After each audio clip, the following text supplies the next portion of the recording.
Hello, Leominsterites. Welcome to our first show of the 2019 year and of our state representative, Natalie Higgins' second session. You'll notice that I am not Natalie. We did this last term in December 2017, where we flipped the camera. I got to come away from behind the scenes and interview Natalie and talk about our past term and what good things we did and what things we want to work on and some things we're looking forward to the future session. So some things that we're really excited about. So I'll welcome you, Natalie. Welcome to your own show. It's strange being on this chair. Totally different perspective. Yeah, very different perspective being in this chair too. Definitely, I like my behind the scenes look. So you're doing great. Thank you. So Happy New Year to you. Happy New Year. You just got back. It's day 2 of us as a team back together. I know. We had, for those of you who don't know, we haven't been together day to day like we normally would be since before Thanksgiving. You did some traveling in December and I did some traveling in December. So happy to be back. Do you want to tell me about your holidays? How were your holidays? Yeah, so some big news for folks who don't know. It was a great day in the Higgins-Higgis household. Peter and I got engaged, so I've got some new jewelry. Congratulations. So yeah, looking forward to 2018 went out with a bang. I'm looking forward to 2019 and a new session. It's going to be a great year. It's going to rock. I'm really excited. So let's talk about our past term together. Let's talk about the things that we did that we were really excited about, some things that we think that we can improve on, because there's always room for improvement, as we always say. Tell me about some of our successes that we've had over our past term. Yeah, I think the first term was really, we both had the goal of let's make sure that folks in Leominster know how to get in touch with us, know where to find us, and are comfortable reaching out to us, because I can only be as good of a state representative as people feel comfortable coming to me with their problems. And no one calls me or our office when they're having a good day. People are calling when they're in crisis, and often they've waited to call because they don't want to bother us. So I'm going to continue to say it, and I'm going to continue to say it, I think, through this next term. But like, call us early, call us often, especially if you're having trouble getting through to a government agency. Mostly we deal with and have connections at the state level, but if you're having trouble local or federal and you don't know who to call, you can also call us, and we're happy to fill you in and let you know, kind of, and make that warm handoff to the right person. And so we have our office in the Gallagher building. We're going to continue to keep that open. I think that that's a really important thing. We have our Monday night office hours at the Leominster Library from 5:30 to 7 every day except for a holiday. And then we're at the Leominster High School on Friday mornings from 7 to 8 a.m. And both of those office hours have been really great. And then on Mondays, most Mondays out of the month, we're rotating through different spots for senior coffee hours with the Senior Center and the 2 high rises.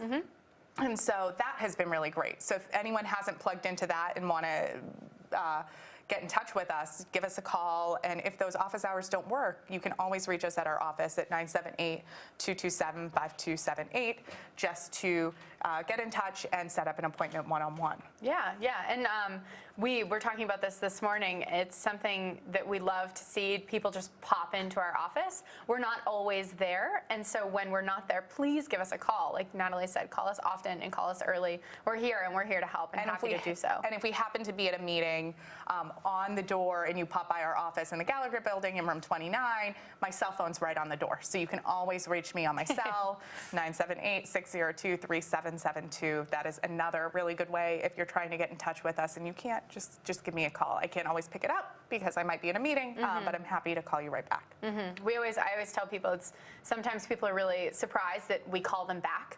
And I say it's the least that we can do. I mean, you call our office, let's call you back. It's decent human beings. Some other things that we did this past term, we had some really successful community forums. Why don't we talk about that? And I'm really excited to bring them back. So something I wanted to do in kind of that first year, as we're still going through public hearings and talking about solutions to problems we're all facing, is take some of the biggest categories I heard on the campaign trail, education, the economy, healthcare, the environment, and bring in experts from Boston and the State House and local experts and have a community conversation about what are the problems and how do we fix them. And I'm really excited to bring that back this year. Some of the issues that we heard and had requests for were veterans issues, transportation, so we're definitely going to work those two topics in, and we'll let you know as soon as we have them scheduled kind of what that's going to look like. But we have a better idea. We did 4 kind of over a 2-week period. We have a better idea on how to do them. To fit with people's schedules, to get more participation. It was a really great first run, and I'm excited to bring it back. Me too. Me too. And I think that how we did it on Facebook Live, that was a really cool tool. So we can talk about how we want to handle that next time around. Yeah. And we have been through not 1, but 2 budgets. 2 budgets. 2 budgets. That's an exciting time. I never thought I'd be excited about a budget, but yeah. So budget season is a crazy time, but really exciting. And I'm really proud of what we've been able to work together with the mayor and his staff and our city council and our school committee and local community organizations to bring back resources to Leominster, really vital resources. So the first session we were able to get money restored to the Johnny Appleseed Trail Association, which supports local small businesses through the Chamber of Commerce. They had $85,000 cut out of the year's budget before I got there, and we were able to get that put back in and released. And that was really important to make sure that our local businesses have kind of advertising to the larger region, to New England, to other states, to bring people in who have maybe some extra money to spend because they're coming to Massachusetts for a vacation. Leominster should get a chunk of that, and that's a really great thing for our small businesses. And then this past year, working with the Leominster Police Department for 2 really important programs, the Domestic Violence Liaison and the Opioid Task Force Director, both doing really important work, addressing 2 important issues that impact all of our families here in one way or another, and making sure that those programs get to continue. And it's been really awesome to work with those women on a very personal level. You and I work with them often, and so it's cool to see our work be used and utilized every day. Some legislation we were able to get passed, not 1, but just on New Year's Eve at what time was it? Like 5 in the afternoon. 5 in the afternoon. A second piece of legislation. So why don't we talk about those 2 pieces? Yeah. So one thing I learned in my first term is every single rule that I had about the legislature, throw it out the window. It never ever happens. Like as it's supposed to happen, it never happens that way. But a lot of folks know, because we talked about this early on, I was able to, through the criminal justice reform package, get a rape kit tracking bill passed, which is legislation to make sure that survivors of sexual violence who go and have a rape kit done, we know through kind of the Me Too movement, a lot of survivors aren't in a place right away to report their assault to the police, to pursue criminal charges right after the trauma. There's some time, some healing, some support that you've got to create to be able to go through that legal process, because it can be re-traumatizing, it can be a lot to deal with, and it goes on for a really long time. So this rape kit tracking legislation means that a survivor who doesn't report their assault to the police will have the peace of mind of calling up a hotline anonymously, knowing where their kit is, and knowing it's safe, and it's there, and ready for when they're ready to report their assault, because oftentimes they have years in a statute of limitations. So they've already got the evidence collected, and it's safe. And so it was one last piece. Massachusetts has been a leader when it comes to rape kit reform and protecting that really crucial evidence. And this was one little piece that really needed it closed. And it was just an amazing opportunity to work with our Republican colleagues and pass a truly bipartisan piece of legislation to protect our community members. And then, fast forward to the end of session, we were able to get this little tiny tweak to our tax law through the House right before the November election in the House. And basically in the 90s, the federal government changed the law around tax liability for innocent spouses. So we know in domestic violence, a huge piece of that violence is around financial abuse, and that can kind of tether a victim partner to their perpetrator and prevent closure and separation. So if someone has been able to prove in a court that they were not responsible for that tax fraud or that omission on their taxes, and that they were innocent in that crime, at the federal level, they're not liable to pay back those taxes. But until this year, they were still liable in Massachusetts. And so that had a huge impact on their credit score, their credit history, their ability to really restart their life independently from their ex-partner and be a homeowner, be able to manage their finances, because sometimes they were having their wages garnished to pay for that tax liability. So this is an unbelievably important piece of legislation that will help at least a few dozen people in Massachusetts right off the bat. More than that.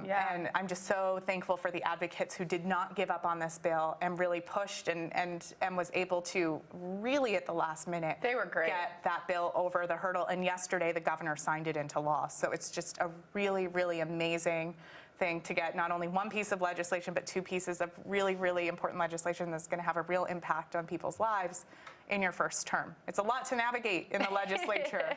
And honestly, we've talked about it. Our first term priority was to focus on constituent services, being here, being available.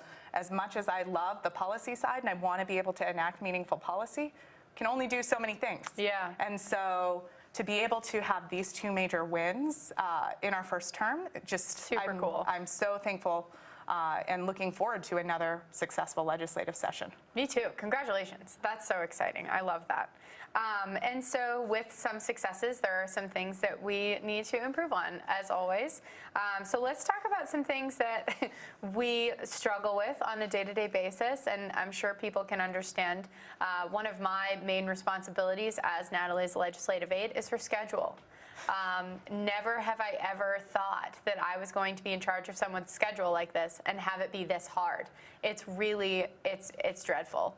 But it's something that we continue to be better at, I think. And I think with technology, obviously, it makes it a lot better. So we can schedule phone meetings for folks who want to meet with us on a specific day, but maybe I have to be in Boston or I have to be in Leominster and they're in the other location. I think that that's one of the most difficult pieces is like figuring out with how long it takes to travel into Boston with traffic. It takes a lot. So when we're in Boston, we're usually in Boston for the day. And the same with Leominster for the day. So I think trying to figure out how to maybe prioritize those times, we're getting better at that. We're getting better, consistently. And I think the word has spread about our office hours, so at least you know for like 2.5 hours a week, you know exactly where to find us. We're going to be in one place, and then we can always schedule one-on-ones. Of course. If folks need more time or want a little more privacy, like that is really, really great. And so looking forward to the next session, I just want to personally get better at tracking legislation. Constituent services are the #1 priority, making sure folks have access to the resources that they need to be able to support themselves and their families. But the legislative piece is also a really important part of our job, but it's time-consuming, tracking bills, building relationships. There's 160 representatives in the House. I've got to build relationships with all of those to be able to move legislation forward, and that also helps with the hyper-local issues for Leominster. So relationship building, taking the time to get to know one another. And we just had 25 new legislators come through in the freshman class. So that takes some time to get to know them. And it's strange not being the newbie. I'm still going to try to stretch that a little bit. Use it as long as you can. And it's just so, the building relationship piece is something that you had mentioned in the past, and I guess it never clicked to me how important that really was. You know, if a constituent comes to us with a legislative idea and we don't necessarily know a lot about it, but know that another representative does, you can rely on those relationships to really kind of push through, which is exciting. On the topic of the legislative process, something that we talk about that we always want our constituents to know better about is to understand the legislative process. I know, starting this job, I knew nothing about the legislative process, and so I'm thrilled to say that I know a little bit more than I did when I started. You know a lot more than a little bit. And so that's exciting, but explaining it to other people is really, it can be kind of difficult sometimes. And I think we're trying to come up with better tools. There's the plus that Massachusetts gets recognized for our kind of website for the whole legislature of tracking our bills is nationally recognized as being really accessible, helping folks understand the process, and it's malegislature.gov. If anyone's interested in checking it out, you can favorite your bills, you can log in, you can get updates about where they're moving as they move from committee to committee, but we're trying to figure out how to make tools videos on how to access the website and make your way through it. What is the actual process? Where do things get caught up? We do those meetings with often students in classes to walk through the legislative process. But it's been really great to talk about it. And for every rule about how something makes its way through the Massachusetts legislature, there's an exception to that rule. The two pieces of legislation that we passed were exceptions to that rule. So it really also comes back to that relationship building and making sure that you see those opportunities and are constantly in touch with our office about things that you're passionate about. And the more voices we can get on an issue, the better. Oh, of course, of course. Some more recapping to do. This job is one like no other. You never could imagine the things that we get to experience. We have local constituents who are really well versed in things like vernal pools. So Natalie and I trekking through the woods. To go trek through the woods with a constituent and learn about vernal pools that are really crucial to our environment and something that we have here in Leominster. And the number of factories we've gotten to tour, even like the cranberry farms back when we first got started. Yes, cranberry bogging. We have one I'm really excited about. There's a manufacturer here in Leominster who manufactures completely, it's biodegradable K-cups for your coffee and straws, and so we're going to get to see that. I'm excited about. But other things that Natalie gets to do as our state representative, she gets to go on some conferences sometimes, some things that she gets nominated to do, but other times, and tell me about your I'll let you talk about it. Okay. So one of the really cool things, the speaker nominated me for a leadership training at the University of Virginia. So I got to do that earlier in the summer. And that was a really amazing opportunity to meet with a lot of other young legislators from all across the country. Again, building those relationships. Learn how to, right, because we don't want to reinvent the wheel. A lot of times we can learn from other states and see how they're excelling in different policy areas. And so that was a really amazing opportunity.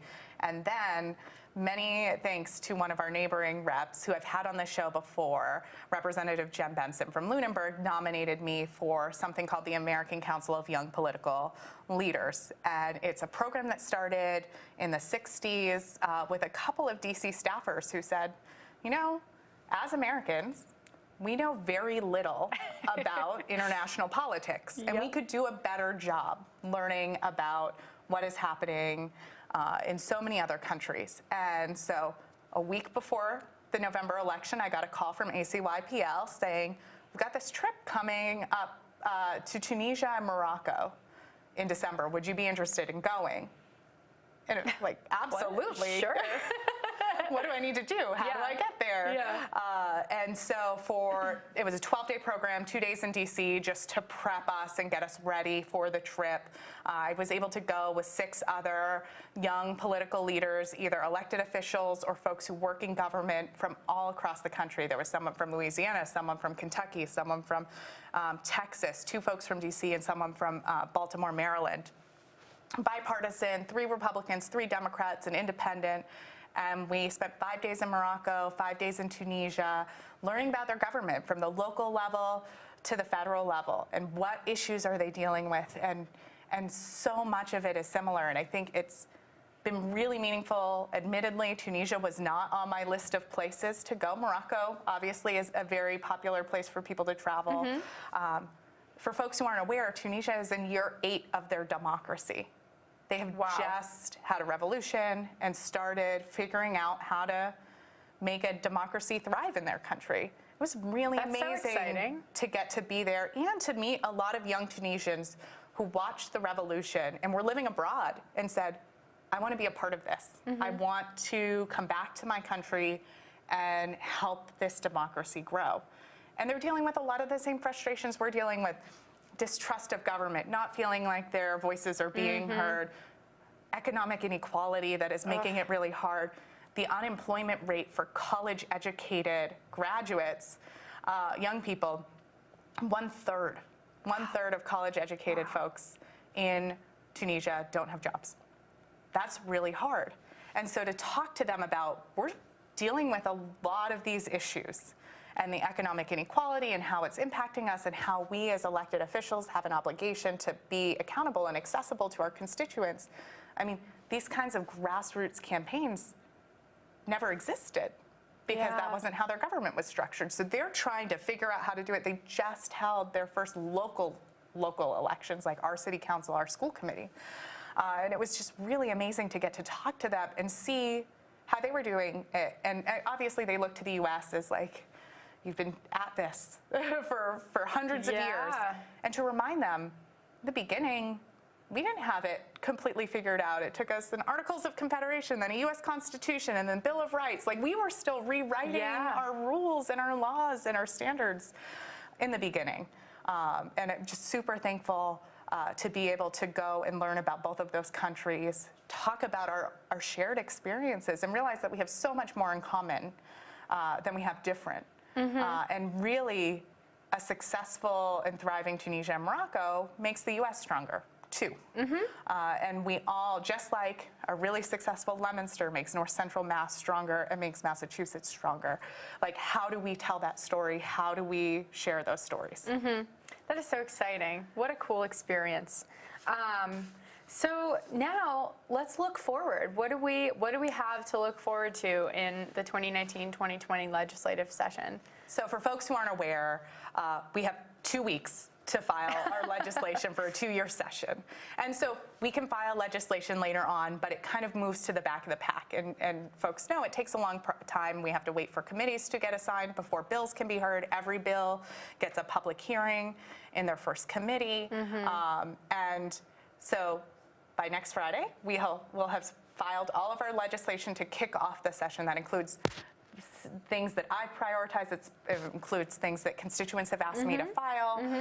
We're working with House Counsel to make sure that it is drafted and as strong as possible to start with. Also, the bill that gets filed at the beginning of session goes through many, many iterations. Yes. And it's one of the reasons it goes through so many committees and gets seen by 160 of us before it makes it through the House. Because we try to make it the best legislation. And so really what we're starting out with is what's going to be about 7,000 ideas, and Which a lot is of them really crazy. great. Yeah. But it's hard to manage. Yeah. 7,000 bills. I'm not going to see all of them. We just don't have enough time, because after the 2 weeks to file our bills, we have 2 weeks to co-sponsor whatever legislation we want, and then it's cut off. We can't co-sponsor. So I rely on all of you to really make sure that you reach out to me if you know of legislation that you care about. If a constituent sends me an email or gives me a call with a bill number, I always look at that piece of legislation and seriously consider a co-sponsorship. So please flag things for me. I cannot look at all 7,000 bills, but I absolutely prioritize what Leominster residents are reaching out to me about. Of course.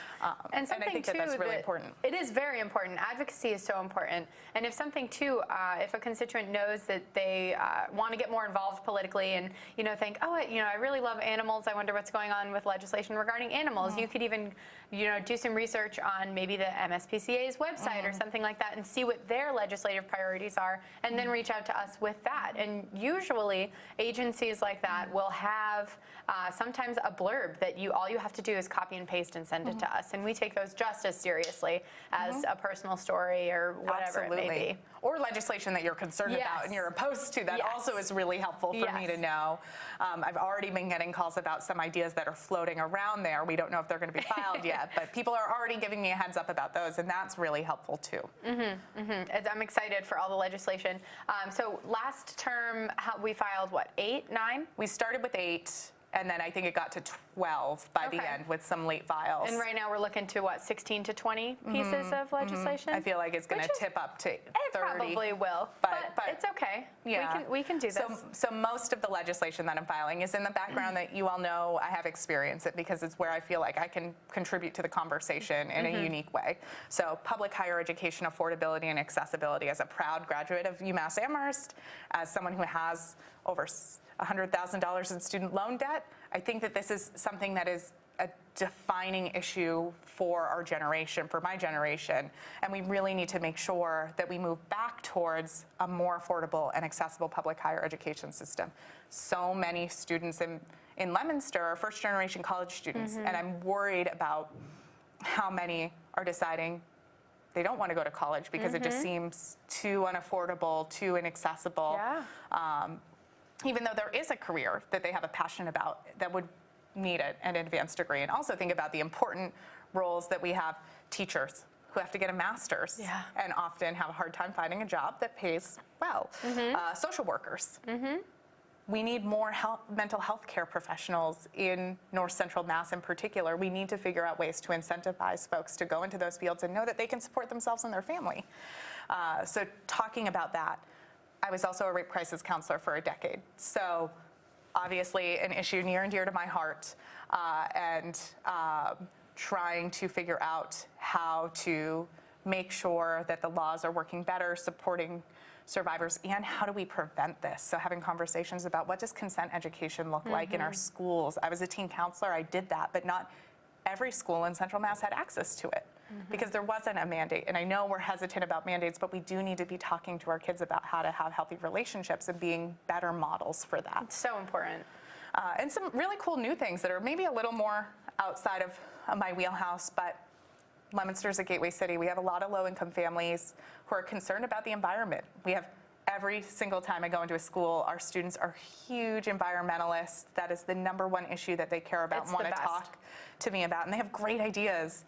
And one of the things that I really believe is that it shouldn't be a luxury to be able to invest in green technology for your home, for your car. Low-income families should be able to reduce their carbon footprint, save money on energy costs, and be able to invest in a clean environment.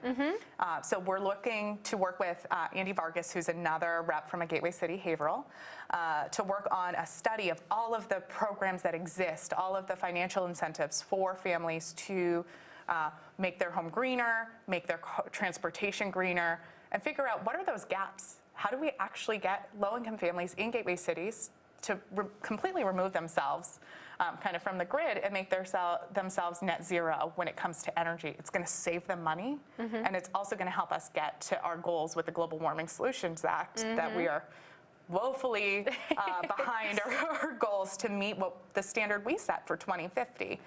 So I think that this is a really important issue that I'm excited to dig into and work on. I'm also going to be working with Rep. Stephen Hay to bring back some legislation that we filed in the healthcare finance debate, but as standalone legislation.